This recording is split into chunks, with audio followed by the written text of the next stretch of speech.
open vaccination certification system. And in essence, they're looking for comprehensive solution that includes a certificate generation system. Certificates generated must be difficult to falsify and includes a QR code. Certificates expire after a period, and the owner of that certificate will be required to request a fresh certificate. At present, the Department of Health has decided that certificates have a validity of 3 months. This may be subject to change. And it's little details like this that are going to be relevant to you when you answer your questions. And that's why you don't read this and just go, yeah, whatever. And move on. Okay, read.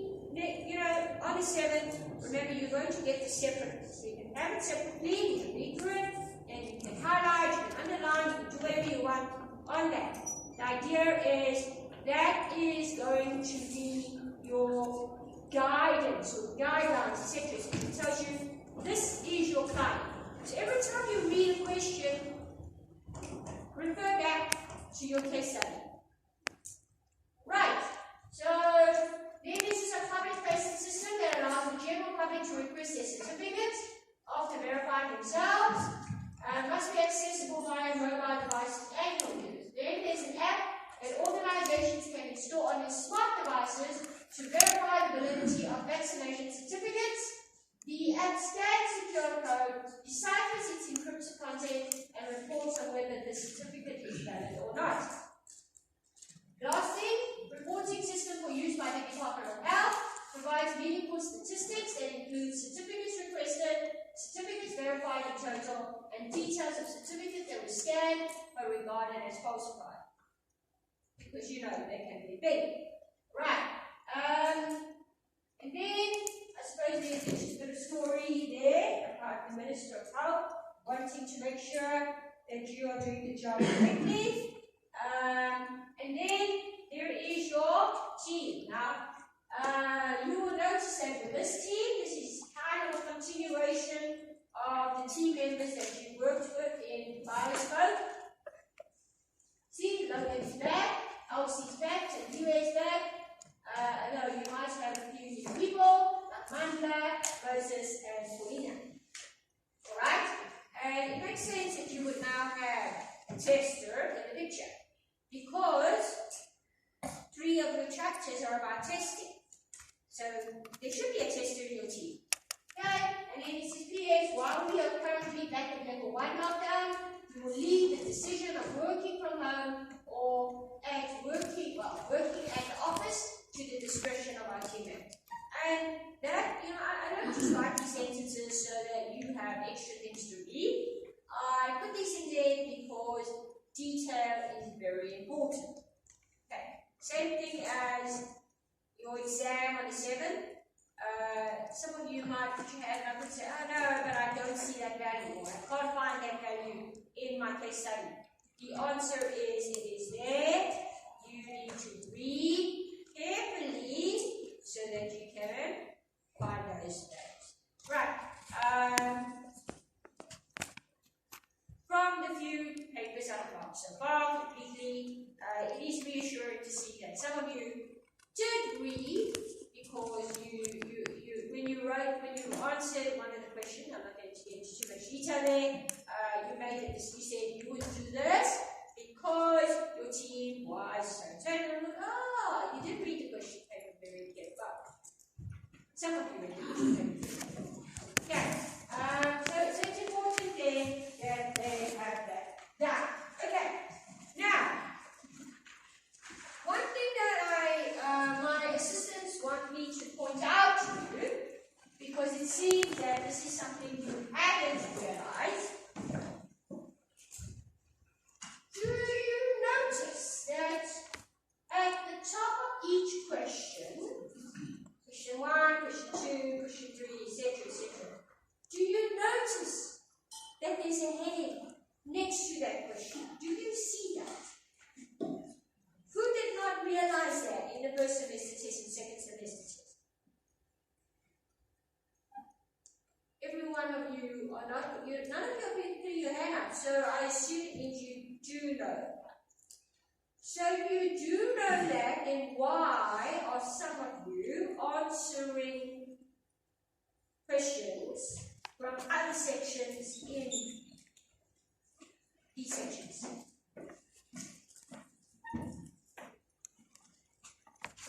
I mean, it says here, managing software projects. So, why would you give me answers from software configuration management tool? This is an example.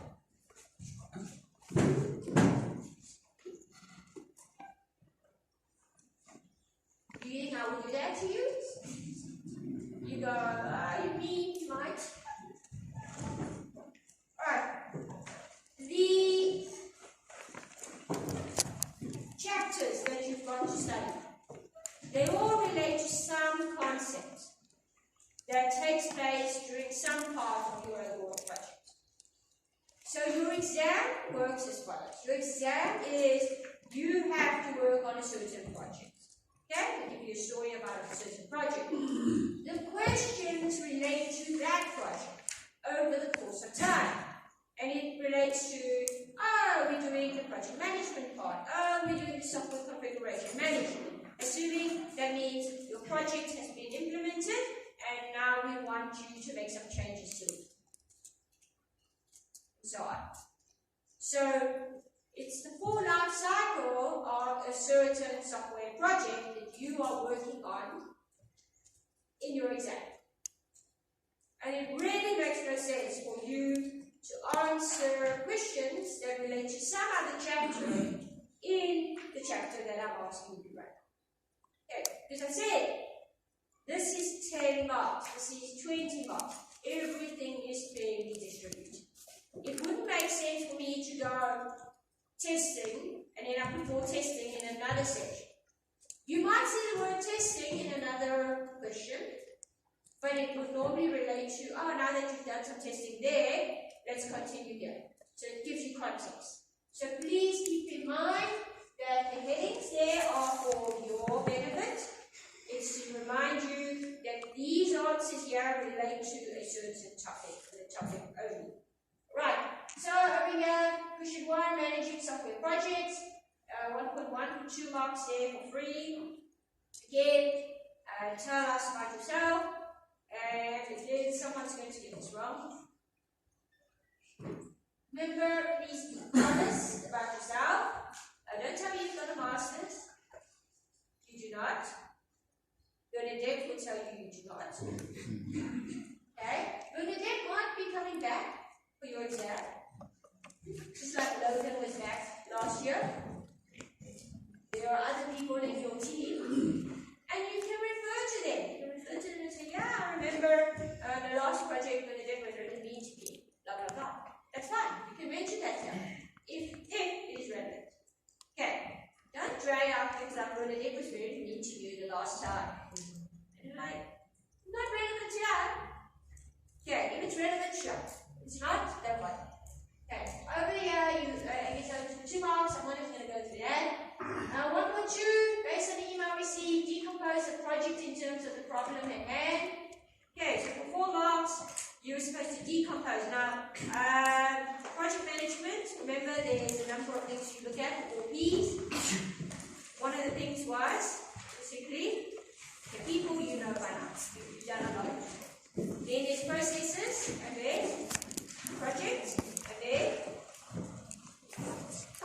right.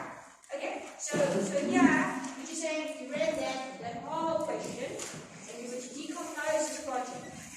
What would you write down for 4 marks?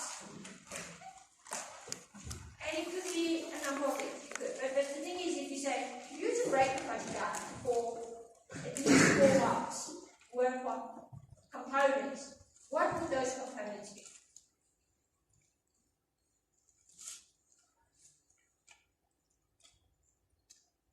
There is at least a component that generates the certificates. Right? Yes? Scan the component. What do you do? Where you scan the code and decrypt that. Right, okay, so you can scan. So you could have written, I'm not going to go into the detail. You all should know this by now, right? How, okay, I suppose the question really is, how do you know what to write? Because at the end of the day, you getting this next week. Well, you're not getting this on the 7th. You're going to get a different problem. So how would you, on the 7th, what rules or what tricks would you have to know in order to answer a question like this? And again, not saying that you're getting this question to exam, but note how it is application of this chapter. So how would you do this? How would you split it up? How would you know it's these 4 things? Or at least give you 4 facts.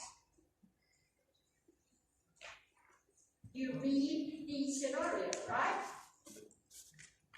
And to be honest, when you go through the scenario, you would have identified what the system is supposed to do. It gave you bullet points and said you must do the following things. So technically, if you had taken that and just copied it and rewrote everything, you would have gotten those marks. But it would take too long. So you've got to be smart about it. So you write it in your own words. Right. Okay, 1.3 for 4 additional marks. So you see it's out of 10 only. As team lead, you have the prerogative to ask your team members to come into work. Would you? Motivate your answer by considering your team composition. Hence, you should consider the comments made by the various industry lecture guest speakers who discussed how they have worked during the national lockdown. So, this was a tie-in to the guest lectures of last year, where one of the common questions they asked the people there were, how do you work online? And how do you work? So, obviously things are different now. How would you allow for working online, like remotely, or would you insist that they come in person and work in person? 4 marks. What would you consider? Yes. Can you choose like in between, or do you have to decide on? Well, it just says, look, you get to decide. So you can give me any answer. But obviously you can't just go, I'll go in between full stop. Then you get 0. Okay, yes.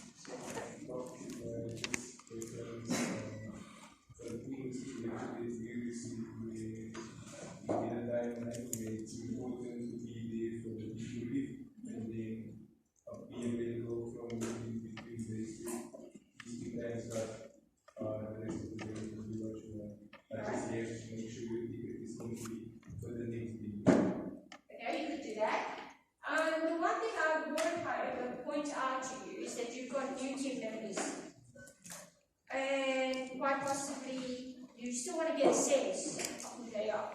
So personally, I would have said, I would do what you have recommended. I would say that perhaps in the beginning, I would ask everyone to please come to the offices. Also get to know who the other team members, the new team members are. Get a sense of how they work.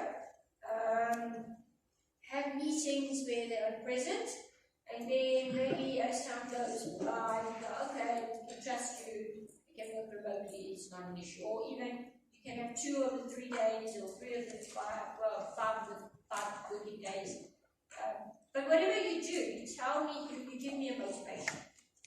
Okay, as long as you motivate, you say, no, I insist let us all be here back in the office working, sitting mums to chair and go. I can't give you any marks for it because I don't have a motivation.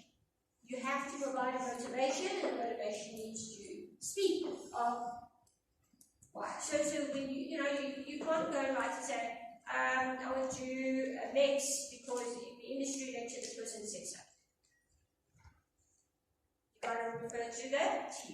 Alright, okay, then a strategy for self-care support. This was for 15 last year. 2.1 is required by the Department of Health, vaccination certificates are to be requested periodically to prevent fraud. While the certificate is not software as such, it is nevertheless a digital artifact that is released and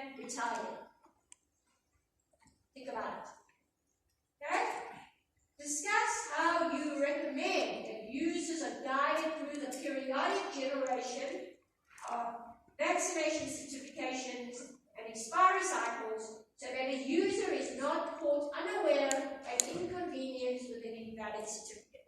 So this is for 5 marks. How would you answer this question? Now you see that this relates to the software support cycle that we talked about. How you don't just tell people tomorrow the software be in support for the software. You don't give them a warning. You don't give them advance warning. So over here they're talking about certificates that have to be expired in 3 months. How would you take that same principle and apply it here? And people did well in this group. Well, who answered these? People said, well, they would give an advance warning. So a week before the certificate expires, they would give you a little pop-up and say, oh, by the way, your certificate is going to expire soon. We recommend that you generate a new one. This makes sense. Okay. And then there's also, kind of like a grace period where we go, okay, your certificate has expired, but we'll allow you to use it just 1 day. But go get a new one. Right. So it doesn't matter. I mean, you can make, you can come up with small little rules that give me a sense of, okay, you have considered the cycle of software in your system. Alright. Then the next question is, as one of the prospective development companies that maintain the project, the Department of Health provides you visitor access to study the vaccination management system. So this is the VMS. This is the system that was responsible for registering users, okay, scheduling the vaccination appointments, sending out confirmation codes of the vaccines, and keeping records of the dates on which an individual receives which type of vaccine. It is envisioned that you will need access to the system in order to acquire the information that must go into the certificates. You also need to access VMS in order to resend all registered users who have received their vaccines their confirmation codes. However, it appears that in the name of security, with quotation marks, the VMS developers produce incomprehensible code with zero documentation. Describe your strategy to overcome this VMS failing so that you can work with it meaningfully. Okay, so they're describing that you need to interface with the existing system, but there's no documentation, and if you try to look at the code, it is incomprehensible. Because security. So, what do you do? What are your options? Remember we talked about this of this chapter. So we looked at refactoring and reverse engineering. Remember? So those are your 2 options. Right. Which one of the 2 would you use here?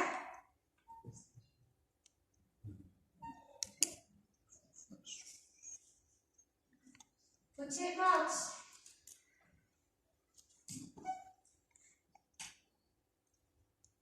So, obviously, if you wrote down either of the 2, you're like, well done, remember. One of the 2. But one of them is very wrong. Refactoring doesn't work here, does it? So you do have the source code, but you don't understand what's going on. So if you don't understand what's going on, can you even refactor the thing? No. So what's your only other option? Reverse engineering. And why would reverse engineering make a lot of sense?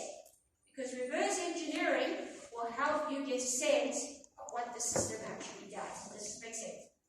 Okay, so you would have, for 10 marks, talked about your strategy, your reverse engineering strategy. You might have talked to me about you would use special software, you take the executable, you shove it through this AI system, this magical AI system, which would then get a sense of what the project does.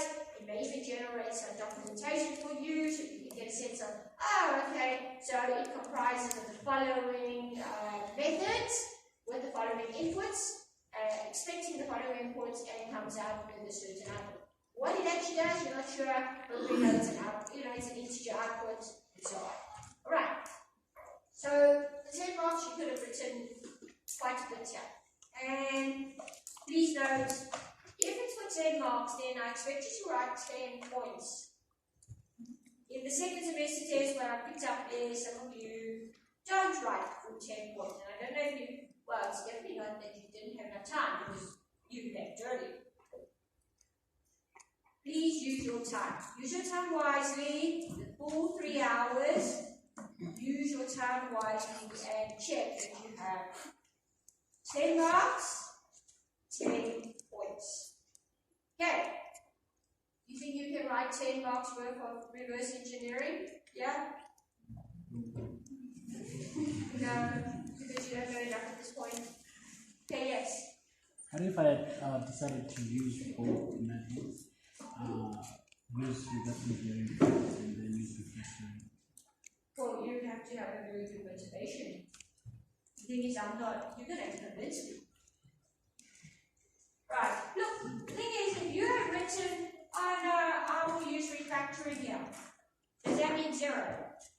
No, I will look at what you wrote, and if it makes sense, and I can see where your logic is coming in, I'll go, okay, not the greatest answer, but I see how you're attempting to make sense of the system, therefore I'll give you some marks. I think it's very unlikely that I'll give you a full 10 out of 10 for refactoring. Okay, because you're going to have to be very convincing for me to go, oh yeah, it could be refactoring. Especially because you don't know what's going on. Yeah, that's what I meant, using reverse engineering to understand what's going on, and then using refactoring. Well, like I said, you write the motivation, and then I'll. Okay. So at the end of the day, what am I trying to get at? Well, if you knew it was one of the two, you're really almost you're in a way halfway there. Really. If you didn't know either of them, you didn't study well, quite well. I assume you will study for this. Okay? And by study, I don't mean please memorize all your facts and so on. Be able to apply. That's what the semester test is about. And next year, when you get into honors and you do ethical and legal, it will be the exact same thing. If you haven't figured by now that you don't really study for these things, just going to tell you now, okay, no, I'm not going to say that. Because then you're going to go, oh, I didn't study because Prof. Lurk said I didn't have to study. Technically, you don't have to study. Technically. How many of you studied for the second semester?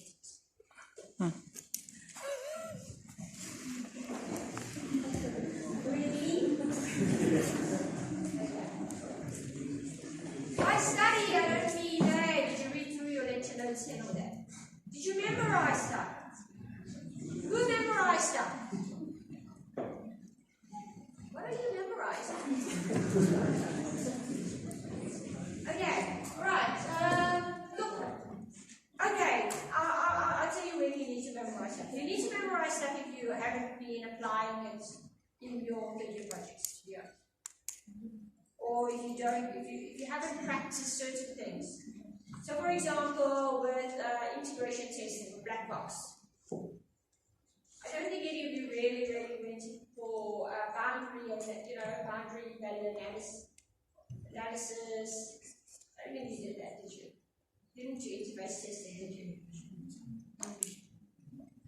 But if you did, imagine you think about it, if you did, you wouldn't have to memorize it, because then you were like, oh yeah, did the test. Okay, question 3, creating a viable software plan. Right, so after some initial designs, your team determines that the solution comprises 10 simple use cases, 5 average use cases, and 3 complex use cases. And it's 1 simple actor, 2 average actors, 3 complex actors, and the technical complexity factor is established as 1.06, and the environmental complexity factor is calculated as 0.89. test open book exam last year. So students had access to the full textbook, and so what they did, and I'm telling you now, the assistants that are marking you right now, they said they looked at the heading and they went straight to that chapter and then they flipped through that section and they looked for answers there. You obviously do not have that opportunity, but that's why I'm giving you that reference sheet with the equations. Now, the one equation I can give you, one set of equations, is the one necessary for solving this. Because this is the third way of calculating the size of the project. Remember, there's one which looks at lines of code. Then there's one that looks at function points. Now, this one is one of the other ones that looks at use cases. And the use cases one, if you look at the memo has the answer there. I don't think you went through this in your semester. I can't remember who's supposed to teach you this. I didn't teach you this. But I don't think they went through this with you, right? They didn't look at use cases. No.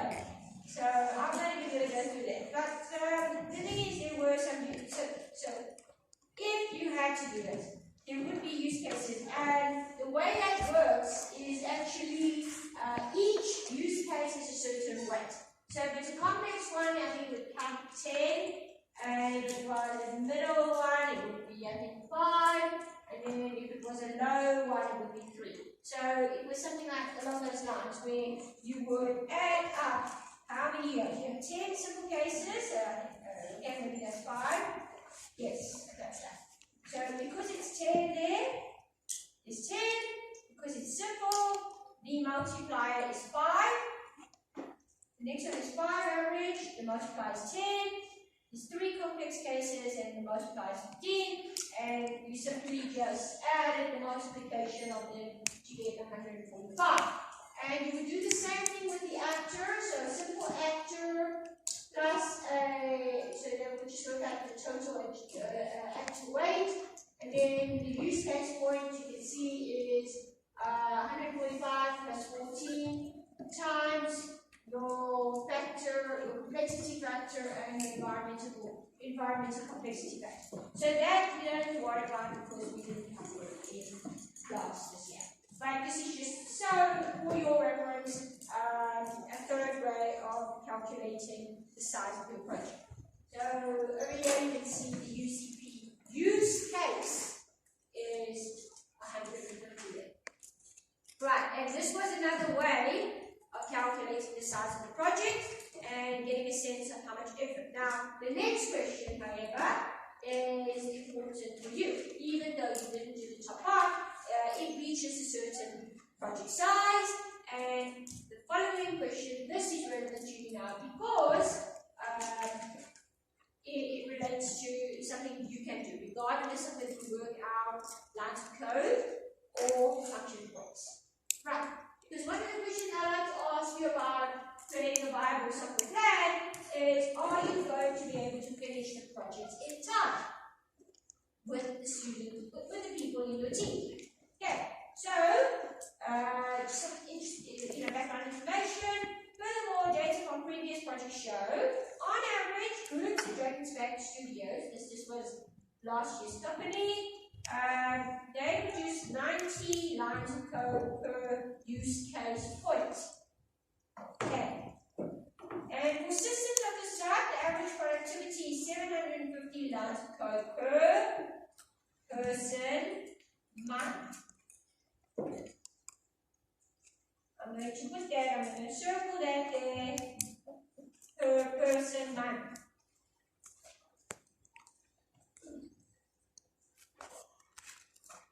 Why is that important? Because a lot of people do not realize that it is per person month. They see that as per month. And that's wrong. Per person month. Okay, what is a person month?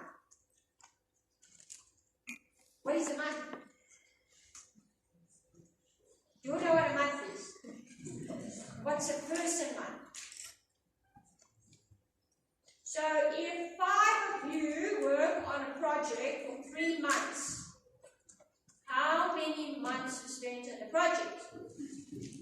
3. So how many months? How many person months were spent? Then I'm interested in how many people's months, how many people's time was used. Okay, this is makes sense.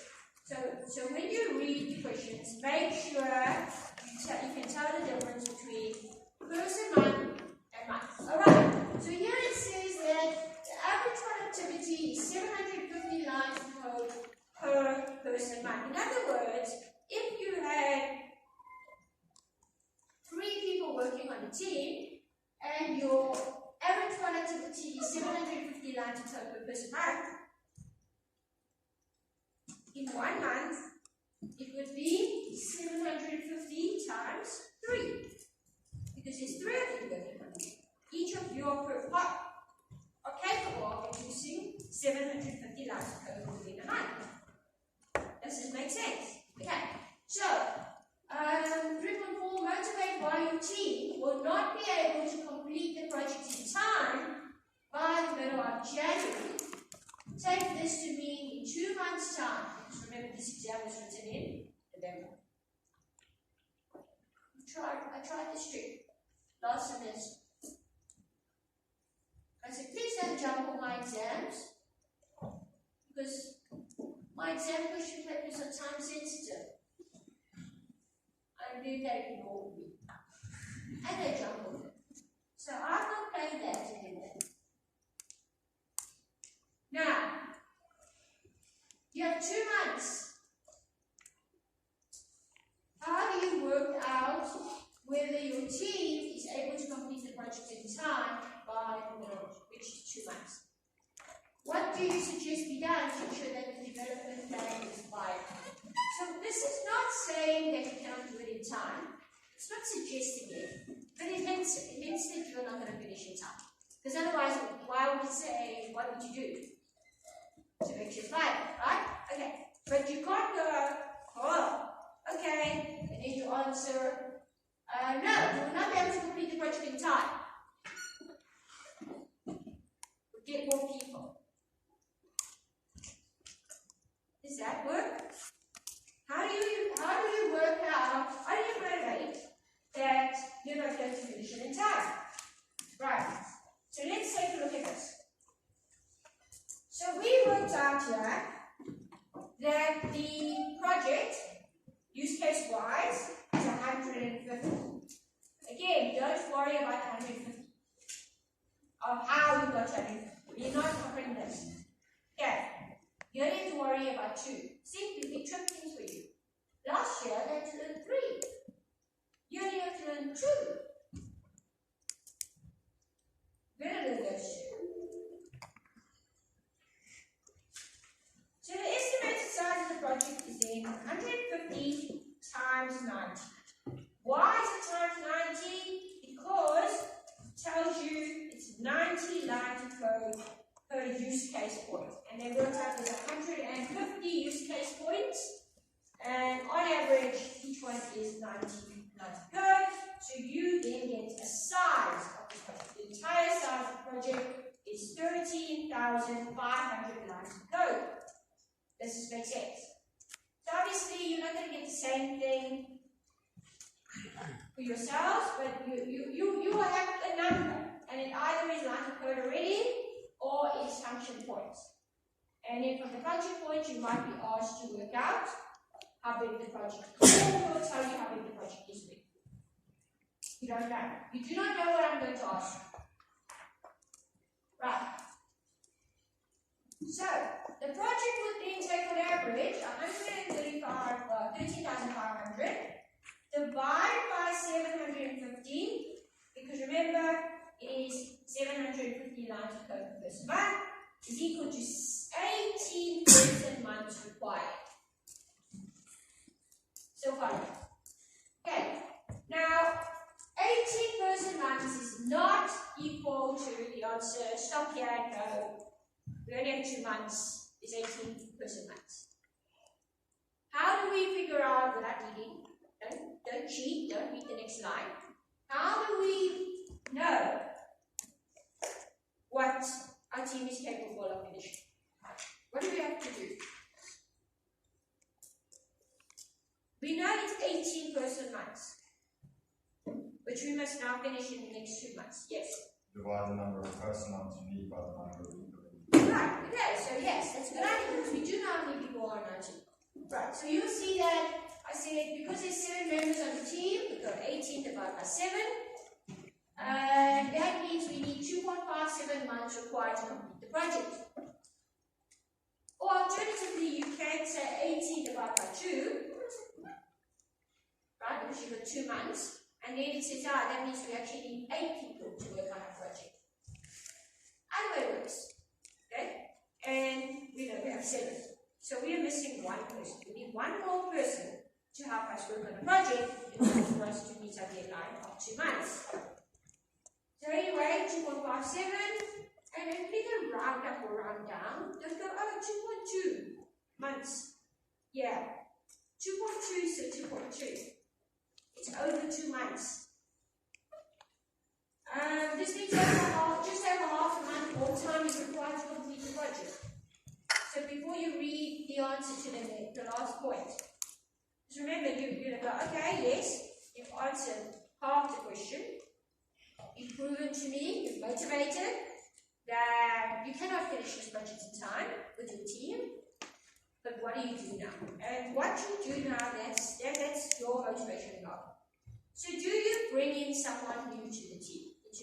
Do you bring an 8th person into the team to work on your project? Or do you just ask for an extension? Those are your 2 options there. And arguably, I would say because it's negligible, it's like a half a month more, I would rather ask for more time because the minute you bring in an 8th person, that 8th person is an unknown. You do not know how well they work with the rest of your team, and that can cause problems. Does this make sense? It's particularly bad if you're doing this and it's all, you've got 3 months to go on a big project and you're bringing new people into a project that your team has already been working on for quite a while, and you go, we need to finish this, let's bring in new people. You have to bring them up to speed. That takes time. Do you have that time? No. Okay, so whatever answer you give, honestly, if you can motivate it strongly, I would give you your box. Okay. But if you tell me I'm going to add new people who start, I wouldn't give you the box. Okay, you need to motivate. So I'll add a new person because if I have 8 people, I will be able to finish this project in time. Does this make sense? Okay. Right, then quality concepts, everyone's favorite. Just so that we all going to remind ourselves, you are not writing functional requirements here, which would be useful if you actually knew what functional requirements were. My assistants are like, these people don't know what functional requirements are. Please, ladies and gentlemen, don't write functional requirements here. I'm not interested in your functional requirements. I don't care what the system is supposed to do. That's not what quality is about. Quality, depending on the characteristics, requires us, if I want to know what is considered to be quality, there's a certain criteria. Okay, think about it this way. How do I know your project deserves to last? What must it do? Think about it. Think about your third-year projects now. Why should your project deserve to last? Or for those who are more ambitious, why should your project get a distinction? Are you just going to tell me my project works?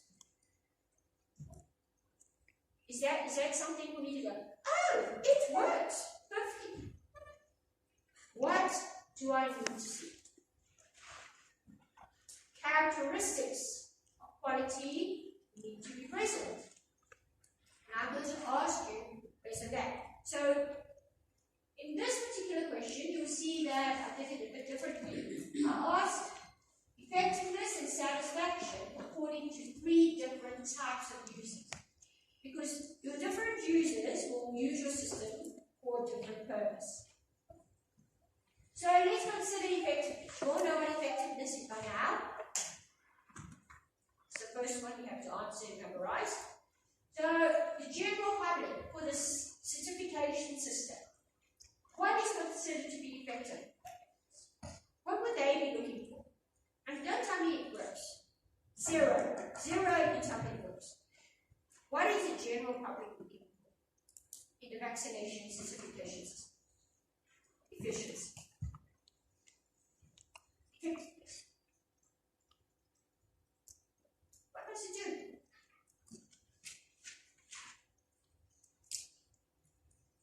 Yes.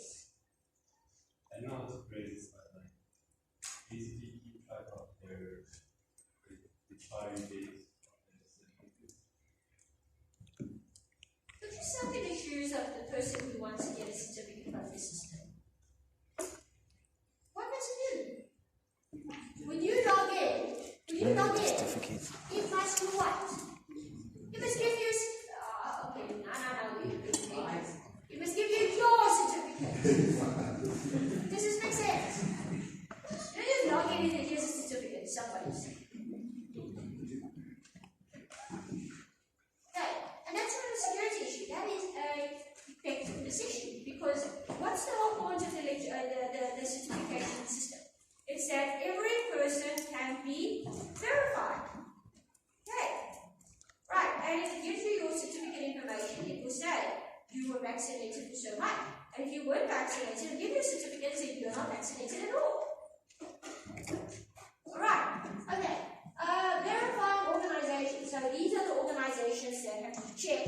Remember, they need to scan your QR code and get a sense that is your certificate valid or not. So what must they get from it? Well, the app must work, yes, but you're not getting marks for that. It is that when they scan the QR code, they must get a valid or invalid response. Does this make sense? Okay. Then the Department of Health. Effectiveness. What does it mean? When they log in, they must get accurate statistics of what's been happening. Does this make sense? Okay. Notice that what I've described is not functional requirements. It is the criteria. Like what would I be looking for to go, yes, it is effective. Right. And then in terms of satisfaction, and I must say last year the answers were the general public is very satisfied. The verified organizations are also satisfied. And the Department of Health was very satisfied. Now in the 12 marks, so it's basically 2 marks each. One got 0 for the second round. How are you going to study for this? Well, for starters, you would know what the definitions mean. I'm not gonna lie, when I had to set this part of the question, I wanted to be different. And so, you can't choose the same thing over and over again. So I take it to the other way. Select it. What are pages? So when you study, you should look at both pages. Don't just study the first page and go, fingers crossed, it's done. Right, okay, so 12 marks, this was 12 easy marks, I thought, but no. 4.2, the Department of Health wants to know why Dragon's Back Studio mentions prevention costs when discussing how quality will be maintained. Explain to them why this is meant to help them ensure an excellent product. So let's say your client comes in, why are you charging us prevention costs? What the hell is that?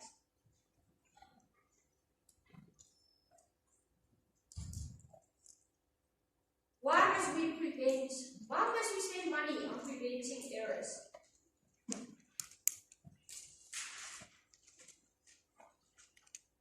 The same reason why you don't test everything.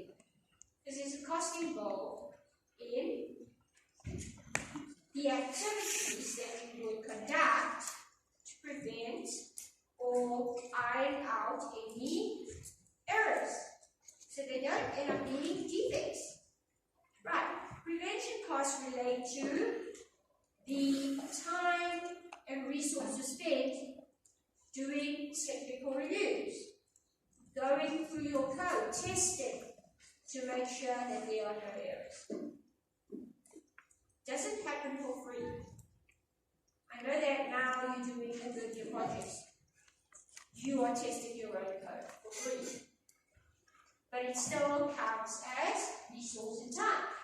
Because while you're busy testing your system, you could have been developing or implementing new additional features, but you didn't. How many of you spend time fixing things or looking for errors and testing and thinking, I could have been developing something else?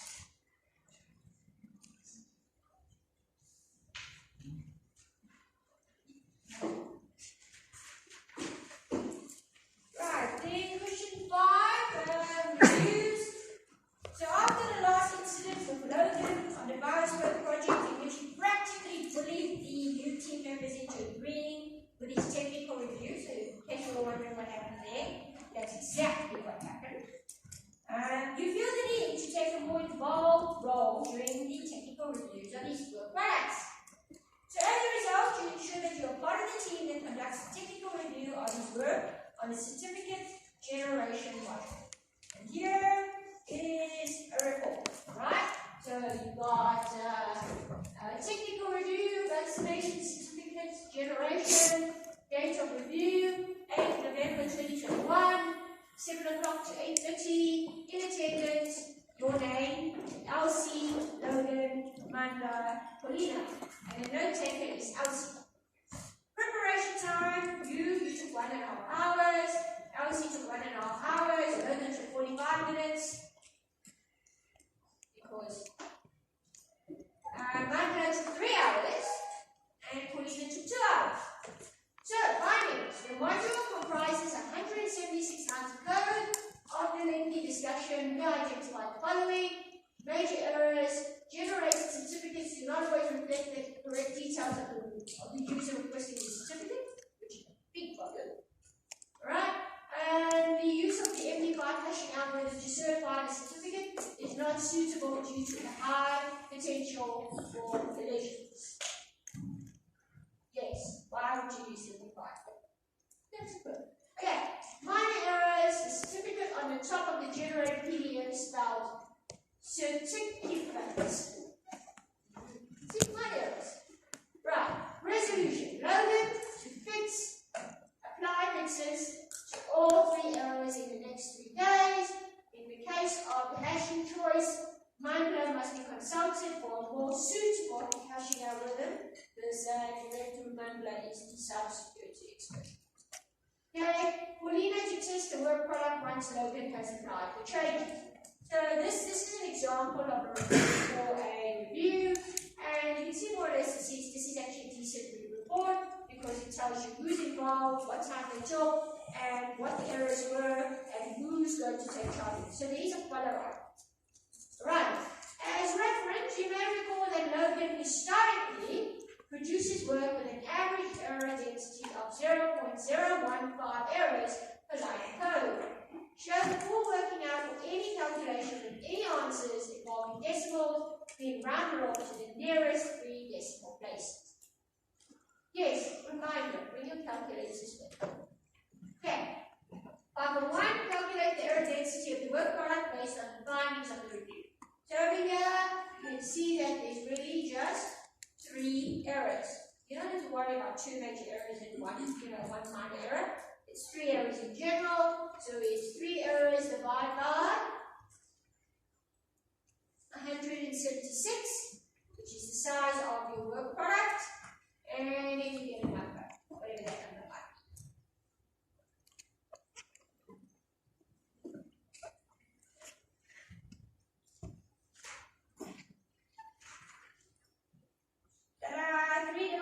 176 is 0.017. There is the line goes.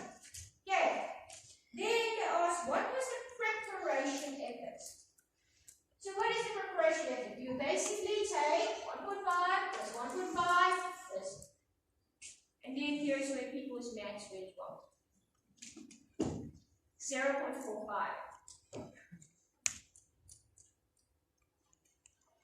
So let's just make sure we're all on the same page here.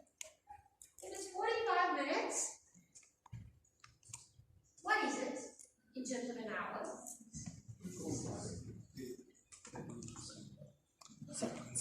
0.75.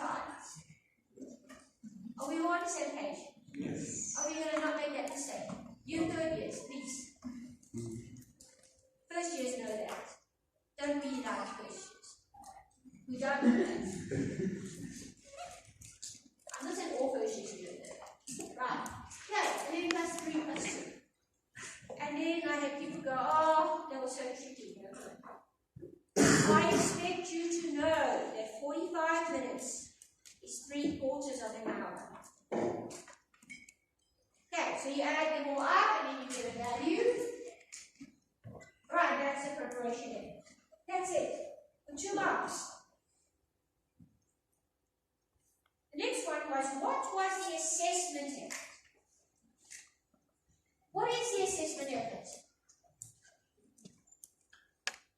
How do you work out the assessment effort?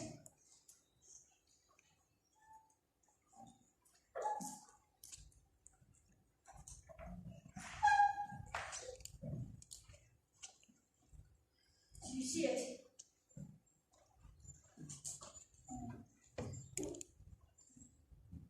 See it? At the top. Oh. You don't read.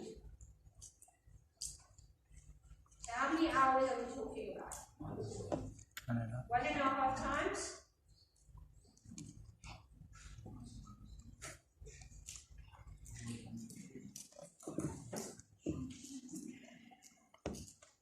Multiplied by 5, right? And then you get the actual assessment effort. Alright, then the last one, part of 4, comments on the effectiveness of how the technical review was handled this time. 4 marks. You don't just go, it's 4 marks. You're going to tell me things like, well, overall it was great, but 9 minutes and 3 hours. That's a little too much. Yeah, and you can also comment on the fact that if it's 0.017, it's very close to 0.015, which is what Logan's air density is. In fact, he's making more mistakes now. But I mean, it just shows that you've been very thorough with this. Okay. Then 6, software quality assurance. This is everyone today for that. 6 Sigma. So, when it comes to 6 Sigma, yeah, first and foremost, what is 6 Sigma? It's really an approach to ironing out issues in an existing or a brand new system. And in order for you to do this, it's about 6 Sigma is the point of trying to refine it until you get to the point it becomes better and better. So, how do you refine it so that it becomes better? You collect data. You collect data about a certain process, and you study and you analyze that process. You go, I notice that these are contributing factors to the error, to the less than perfect issue. Okay? And you go, because I've identified these as factors that can make it less accurate, because I've collected data, I've identified these issues, I'm going to put measures in place that prevent these issues from cropping up. And by doing so, your process is now one step closer to perfection, so to speak. Right? And that's what this is about. So with 6 Sigma, for me, it's really about you telling me how you will collect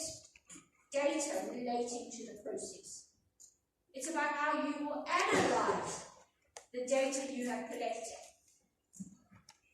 and then coming up with a process, with a solution. So I am very interested in you being able to take some existing process and tell me, right, this is the process, how would I collect data about it? So over here you see there, as noticed during the technical review of the certificate generation work product, there appears to be an issue with requested certificates not always reflecting the correct vaccination details of the user. See, this is an issue.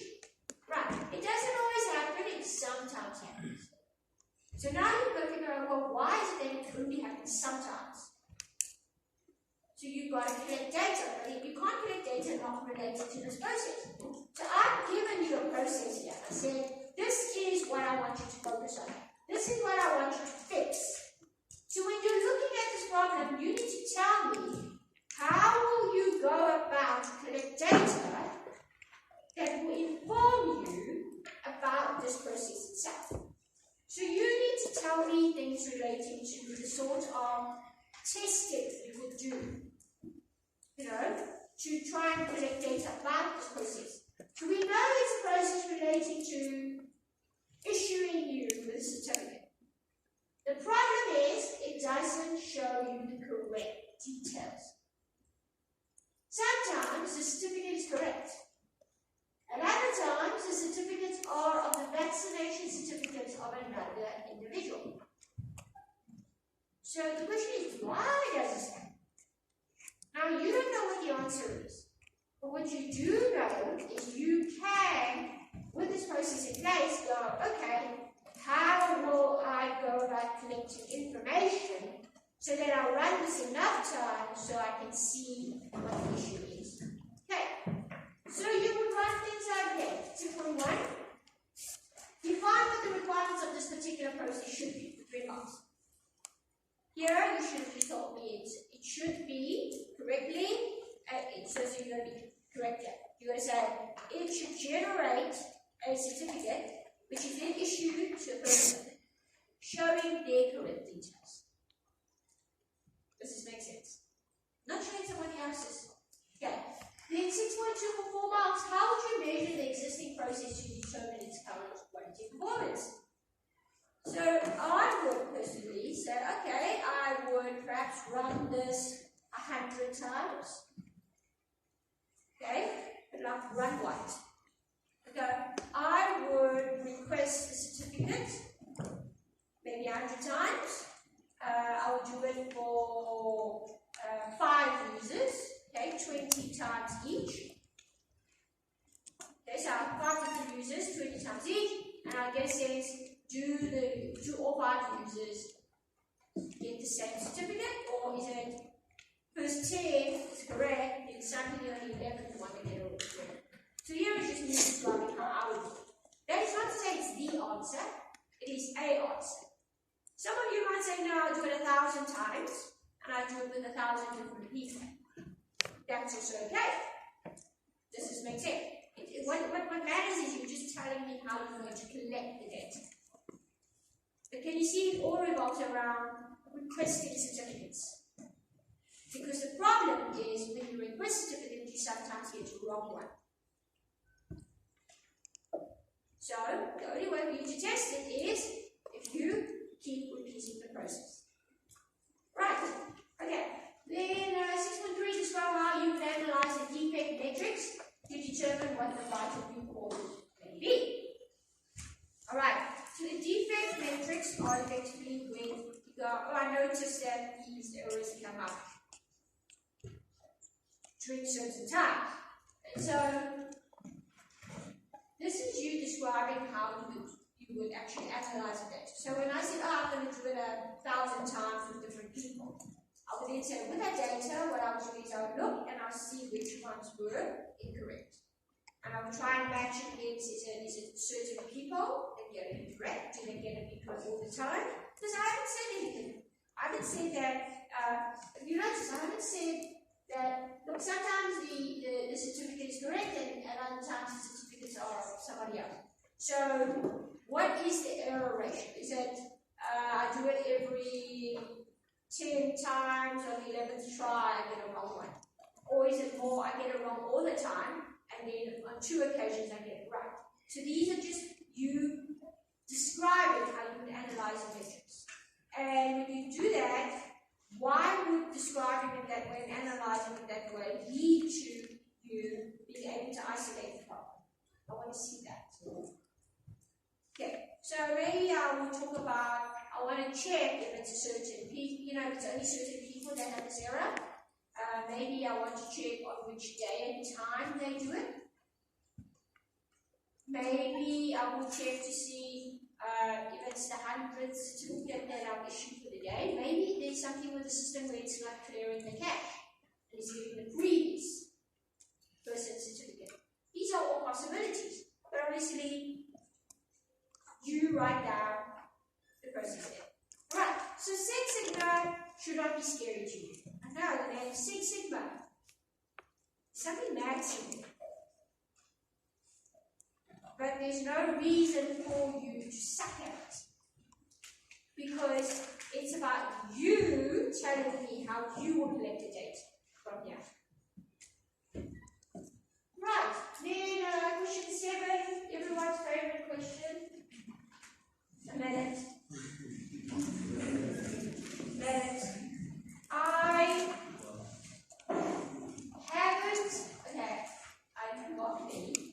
I haven't marked anyone incorrect yet.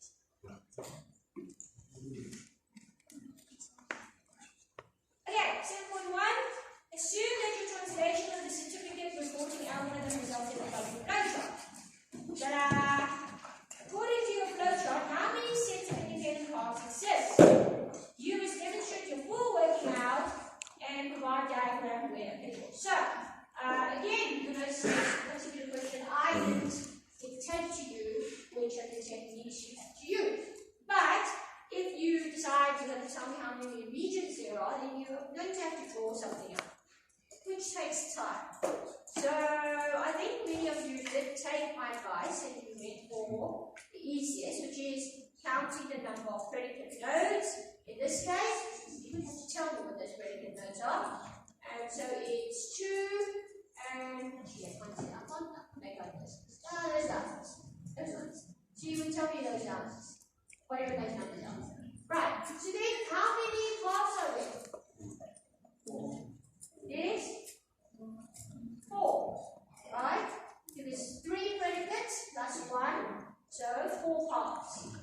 Right, so this was 4 marks, 3 marks for telling me that there were 3 predicate nodes, 2, 11 and 7, and that's plus 1. And then to continue, based on your answer in 7.1, provide a set of independent parts, 6 parts. And I'm not going to go through that, you got it right. These people are not so far. I know, someone's going to prove me wrong.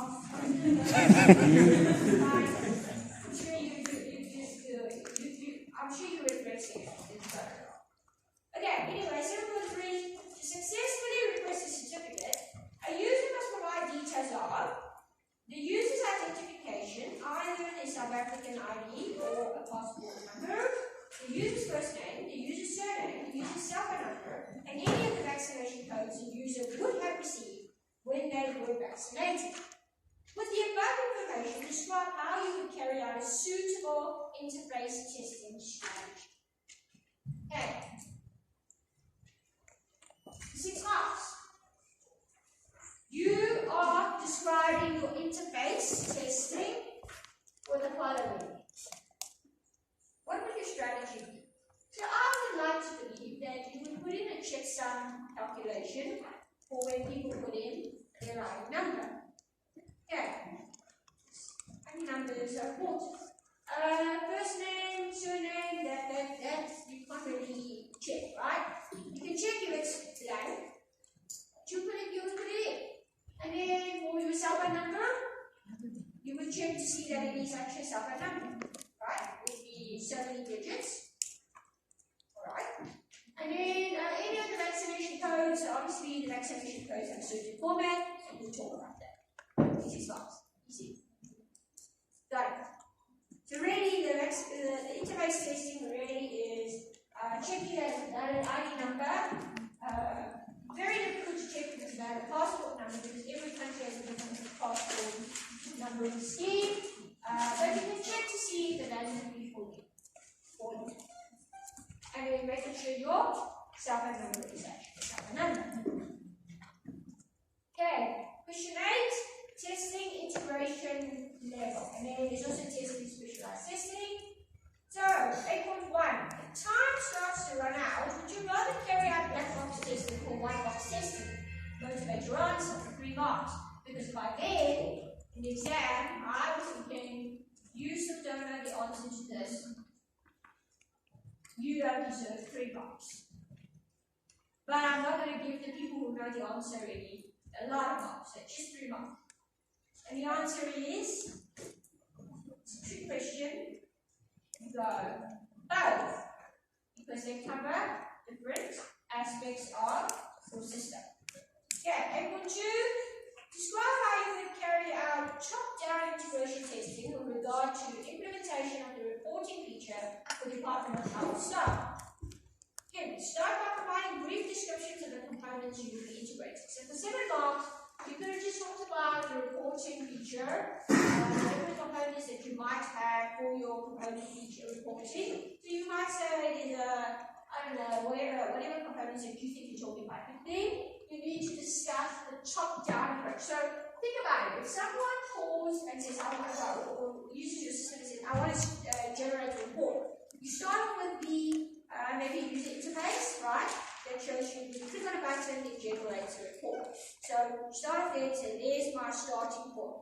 A starting point then calls another method, or calls another class, etc. So you would have said, take that user interface, integrate it with the next component, check if that works, continue integrating it. Okay, so this was very free for all, very much like your sentence. A lot of free for all. The only thing then, when you do this free for all, is to make sure, and I'm reminding you again, that if it's out of a certain amount of parts, please write that much. Don't write me 1 sentence and you expect 7 marks.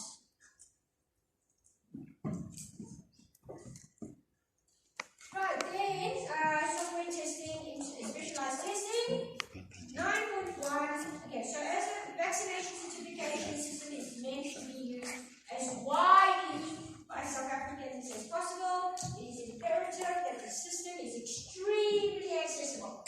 With this in mind, 9.1, propose a strategy that will allow you to make the system available in all the official languages of South Africa. The detail of your strategy should demonstrate motivation to support the public consideration. We need it quickly, we need it cheaply, we need it accurately. So how do you do this? This is your second suggested test question. Yes. Well, you need it cheaply and quickly and blah, blah, blah. You need it. So you could have crowdsourced information from fellow students. Right. But there's accuracy issues, so you need to have measurements in place. Maybe upload or download some bad translations. Okay, then the next question, 5 marks and 5. Propose a strategy in which you will assess the system's performance and be sure to motivate your choices. Now that one was, you had to write about your server had to be up and running, is able to withstand the demands of concurrent requests, etc. It will not fall over if there's a DDoS attack, blah, blah, blah. You could have written a lot of things. 5 marks, you could have written more than 5 marks. You could have probably written triple the 5 marks. But again, I'm going to say at the same time, you go, please don't write 1 for 5. Please don't write 15 for 5. Your time is very precious. The fact that you managed to finish the semester test before time is not indicative that for the exam you're going to get up and leave early. It's almost like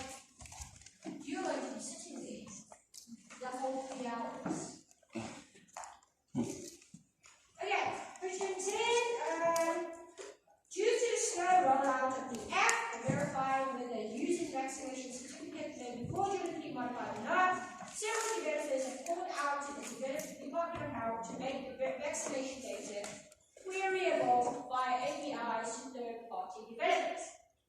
Instead of dealing with certificates and having to wait for the verifying app, why not just allow anyone to scan IDs, use passports, or even driver's licenses to pull up a person's vaccination status direct from the Department of Health databases instead? And I'm not trying to play around here. I am deliberately making it very obvious that it is a problem. But if you don't see a problem with that thing, you weren't paying attention during the evaluation. So, Table 1 with reference to 2 clear principles is motivation. Explain why this is or is not a good idea. So, it might be a good idea. If it is, then you better find 2 copy and tell me why.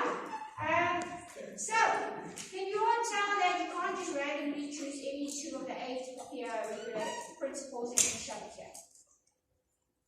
You can't, because they would not be relevant to this particular problem. For example, you can't go accountability, because that's the first one you study, and that is always easy to remember. Accountability. That is when someone has to be accountable for the peer complaint.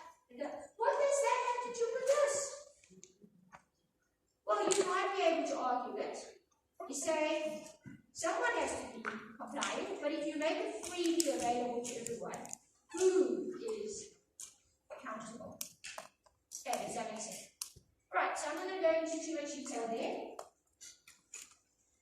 You can go through the. So what am I doing here? For your exam, here are 8 principles you can study. Okay, you should study. However, don't just throw any number of them at questions. If I ask you, give me 3, just throw the first 3. Check to see if they apply to the case study of the question. Okay, they do not always apply. Okay, 11, software configuration management. The vaccination certificate system has barely gone live when Department of Health change requests come in. For each of the change requests below, describe how you would manage the changes before proceeding to check out the relevant objects that must be changed. As usual, your answers must reference your actual environment. For 5 marks, 11.1, the validation app should not just indicate that a certificate is valid or invalid, a red cross or green tick, but warn the user, the person scanning, when the certificate has been tampered with or simply expired. Okay. Second one, an update to the international health community requiring that all vaccination certificates be redesigned to incorporate additional anti-fraud features. Now, these 2 questions, you could have applied any of them. So here it's basically categorizing in terms of impact value. So how big is this change being requested of you? And for 5 marks, what you need to tell me is you need to do an evaluation and say this is high impact or low impact.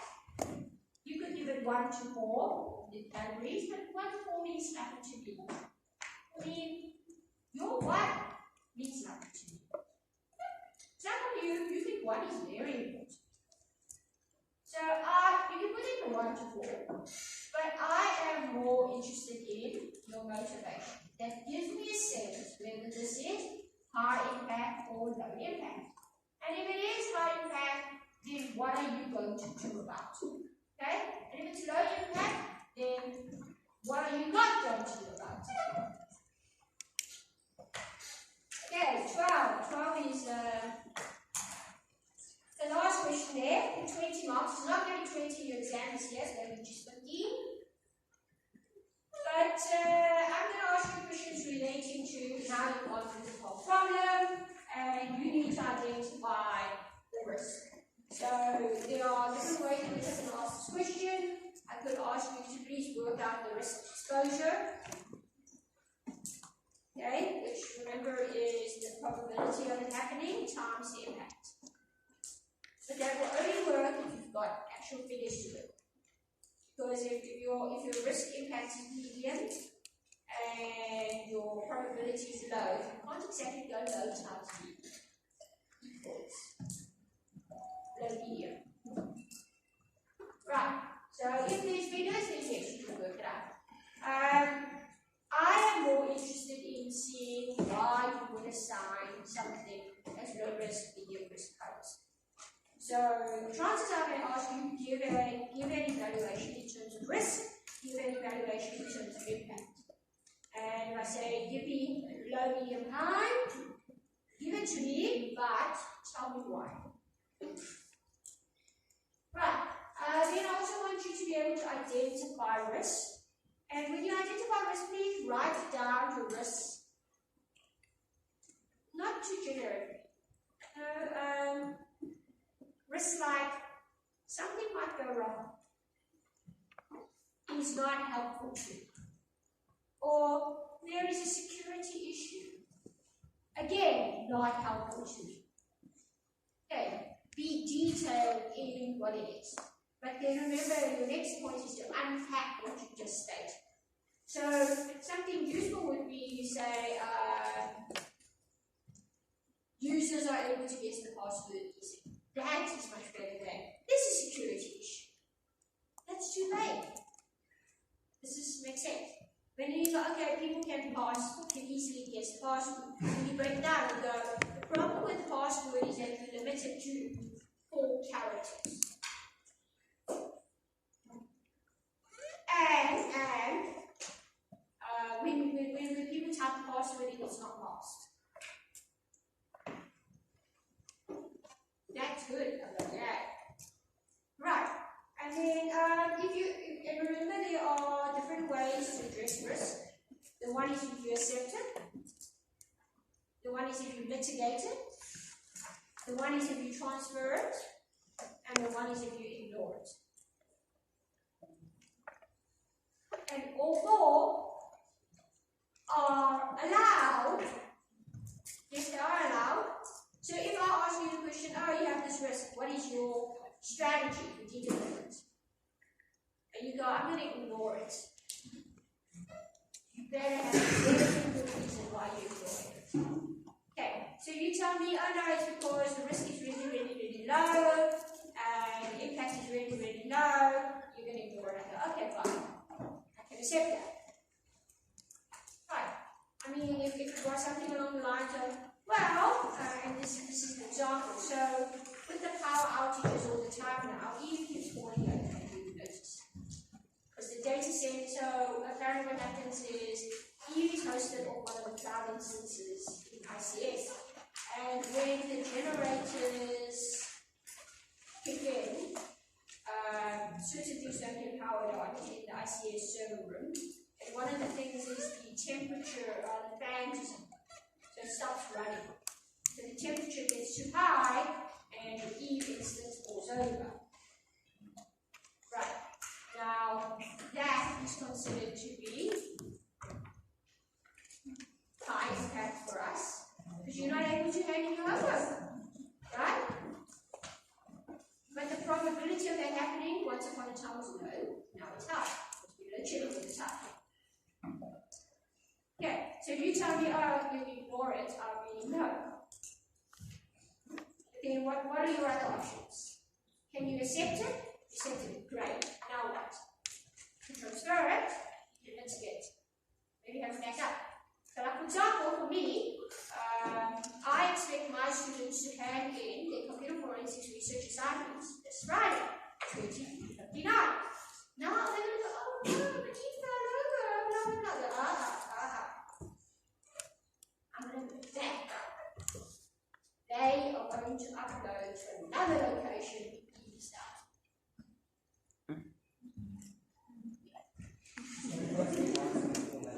That's my mitigation.